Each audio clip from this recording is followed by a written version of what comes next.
testimonial statements regarding the disappearance of Elizabeth Lopez, who vanished from her home December 9th of 2012.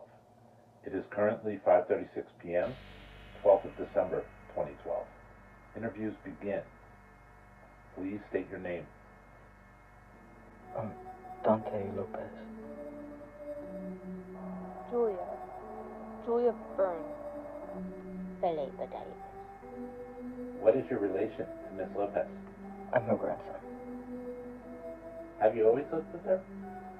No, I moved in last month. I've known her for as long as she's lived in the building, so about 5 years now. We usually get together for lunch on Sundays after church. Oh, there's not much of a relation between Miss Lopez and I. I just live on the same floor as her. Well, I see her occasionally in the hallway or on the stairs. Once I helped her carry in her groceries. Have you noticed anyone stopping by the building recently? Anyone you don't recognize? No, I don't think so. Not that I can remember. Old brains are what it used to be. My grandfather was new though, so was hanging around with his friends in the parking lot. Rowdy bunch. I haven't seen anything. Are you sure? Yeah, I'm sure. If you've seen something, anything, it might be helpful. I haven't seen anyone. But my abuelita, she's old. Kinda senile. She's always forgetting stuff and getting scared by things that aren't even there. Sometimes she talks about seeing a man. A man? Yeah, but he's not real. He's just in her head. So you haven't seen this man? No. I don't like how that kid talks about his grandmother.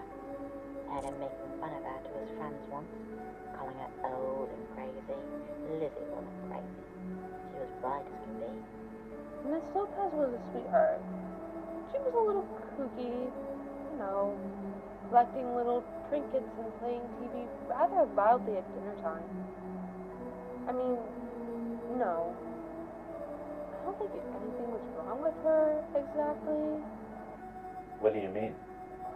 There was an incident. She fell down the stairs. She was out in the hallway at like 2 a.m. God knows why. I guess something in her head just told her to go walking around like a crazy lady. No, come on, don't give me that look. I'm telling you, she wasn't all there. Why would she be wandering around at night? She took a bit of a tumble, alright. Hit her head a little, but she's a strong lady. She was back on her feet a week later. It was rather scary. I mean, getting woken up by that ruckus and hearing her screaming. And poor Dante, you should have seen his face. He looked frightened out of his wits. Did you see anything strange that night? Strange?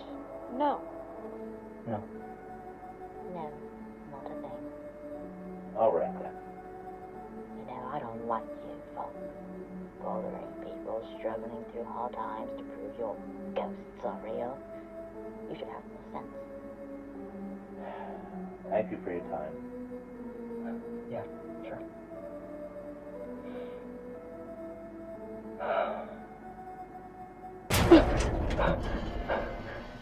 What was that? Detective?